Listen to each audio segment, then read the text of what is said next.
Na Achim Wanchi Salvation Army Health Center Ward and Denkyembour Mensinimo ewo Premotobre mpanimfo osra nkrankra nyumakuo ya womo nsam wo bie so womra wonhie mo meboa womo ewo niam ahodo ayede ebo apomuden eho ban na afi womo je ede ye adwuma nso clinic administrator wo hospital hoye Agata Esen one Adom Kasee enedi nkomobra Alpha Gold Ghana Limited for ekoye wadoye.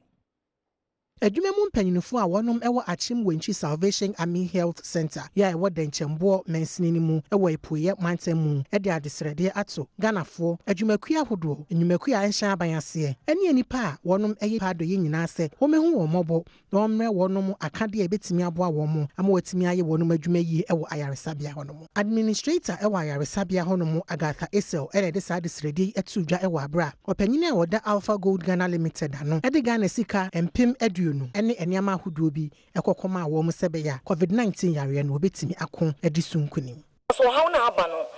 say wo apomudan so eyi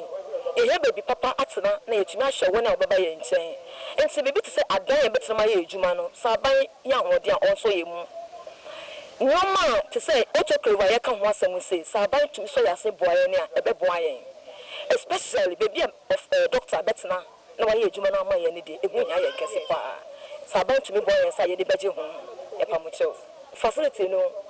bibi to say baby e better kwaye ejuma ahoto beba no yen said dem bi papa e here infrastructure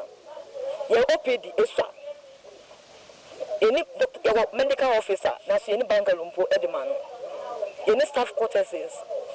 any no bebe ni here e wo ha. Chief Executive Officer ya wada Alpha Gold Ghana Limited ano Alpha Nyaku Kisi enso edi to just say esan se opeso oboa yaresabia no na coronavirus area ato ahye Ghana ene ewiase afa na nyina so no obetimi akon edi so nkunim nti ene ma no kokoye sa adoye no emse Ghana so nya echefa etiena no company ye say ye be give you back to the community tene baha near the PPs so do esoni hospital has say also serving almost 8 communities and Eastern region so where you cases in Yapija in Chaban so yene de na company so yes so be boa aban no